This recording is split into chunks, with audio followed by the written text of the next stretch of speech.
మరింత ముదురుతున్న ఇన్ఫోసిస్ లేఆఫ్స్ వివాదం. సో అసలు ఏం జరిగింది ఏంటి అనేది మనం ఒక్కసారి రివైజ్ చేసుకుందాము. ఇప్పుడు ఏం జరుగుతుంది, ఎందుకు ముదురుతుంది వివాదం అనేది మనం మాట్లాడుకుందాము. ఫస్ట్ ఆఫ్ ఆల్ ఏంటి అంటే 2023లో దాదాపు 2000 మందిని ఫ్రెషర్స్గా తీసుకున్న తర్వాత వీళ్ళకి ట్రైనింగ్ ఇచ్చారు. ట్రైనింగ్ ఇచ్చిన తర్వాత యాజ్ ఎ సిస్టమ్స్ ఇంజనీర్ కానీ డిజిటల్ స్పెషలిస్ట్గా కానీ 2024 ఏప్రిల్లో తీసుకున్న తర్వాత రీసెంట్ డేస్లో మళ్ళీ వాళ్ళని అంటే ఫిబ్రవరిలో దీనికి సంబంధించి టెర్మినేషన్ జరిగింది. అంటే 400 మంది దాకా తీసేశారు క్యాంపస్లో అనేది. కొత్తగా జాయిన్ అయిన 400 మంది దాకా తీసేశారు.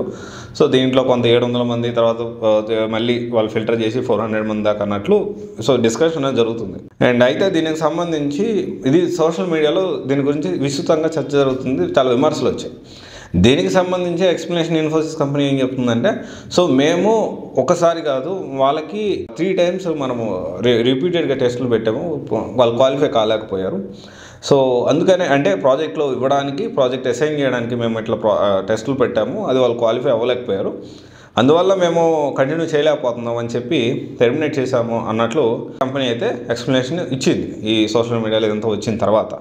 అయితే ఇది తర్వాత ఏమైందంటే ఫిబ్రవరి 25న దీనికి సెంట్రల్ గవర్నమెంట్ అంటే కార్మిక శాఖ నుంచి దీని గురించి ఏం ఎక్స్ప్లెనేషన్ తీసుకున్నాను, కర్ణాటక గవర్నమెంట్ కూడా దీనికి సంబంధించిన నోటీసులు ఇవ్వండి, ఎంతవరకు వచ్చింది ఏంటి అనేది నోటీసులు ఇచ్చింది. అంటే ఎందుకు ఇలా జరుగుతుంది, దీనికి మీరేం ఎక్స్ప్లెనేషన్ ఇస్తారని. అయితే తర్వాత అంతకు నడుస్తూ ఉంది. సో దాని గురించి కూడా నేను అప్డేట్ చేశాను. ఇప్పుడు ఏంటి అంటే దాదాపు 100 మంది పైగా పిఎంఓ ఆఫీస్కు ఫిర్యాదులు వెళ్ళాయి.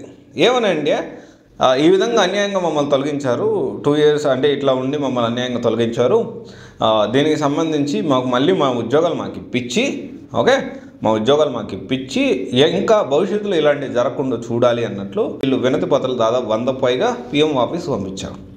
సో దీని గురించి ఇంకా పిఎంఓ ఆఫీస్ స్పందించాల్సి ఉంది. సో అయితే ఇదంతా ఈ స్టోరీలో కూడా మరింత ముదురుతుంది ఈ ఇన్ఫోసిస్ లే ఆఫ్ వివాదం అయితే.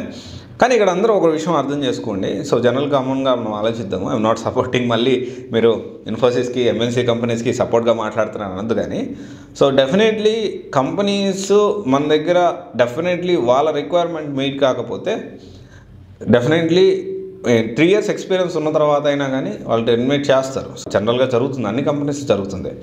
కాకపోతే ఇక్కడ వీళ్ళు ఏమంటున్నారంటే ముందుగా టెస్ట్ చేసి పూర్తిగా తీసుకోవచ్చు కదా, ఆ ఎగ్జామ్స్ ఏదో ముందే పెట్టి తీసుకోవచ్చు కదా అని చెప్పి వీళ్ళ వాదన.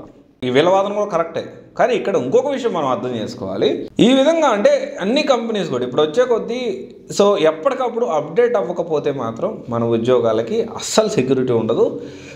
ఇమ్మీడియట్గా సెకండ్ థాట్ లేకుండా పీకి పక్కన పెడుతూ ఉన్నారు. అలా ఉంది సాఫ్ట్వేర్ ఉద్యోగాల పరిస్థితి. అంటే సాఫ్ట్వేర్ ఉద్యోగాలు కాకుండా వేరే ఉద్యోగాలు ఏమన్నా అట్లా ఉంటాయంటే ఏదైనా కానీ it is purely performance based ఉంటుంది. అండ్ కంపెనీ ఎప్పుడైనా కానీ ఎలా ఆలోచిస్తుంది అంటే మంచిగా అతనికి ఎప్పటికప్పుడు అప్డేట్ అవుతున్నంత కాలం ఇది కంపెనీకి రిక్వైర్మెంట్ మీట్ అవుతున్న కాలం చాలా మంచిగా ఉంటారు. కానీ వన్స్ ఇది వాళ్ళు అప్డేట్ అవ్వడం ఆగిపోయి కేర్లెస్నెస్ నెగ్లిజెన్స్ వచ్చిందంటే కంపెనీ డెఫినెట్లీ సీరియస్ యాక్షన్ తీసుకుంటారు. సో దానికి డెఫినెట్లీ కంపెనీ ఆల్టర్నేట్ మన కంపెనీ లేకపోతే మనం నడవదు, చిన్న కంపెనీ అయినా పెద్ద కంపెనీ మనం లేకపోతే నడవదు అనే పాయింట్ ఆఫ్ అనేది ఎప్పుడూ ఉండదు. డెఫినెట్లీ అంటే ఆల్టర్నేటివ్స్ గురించి ఖచ్చితంగా ఆలోచిస్తారు. ఓకే, ఇది ఒకసారి ఆలోచించండి. Anyway, thank you. This is Raj signing off.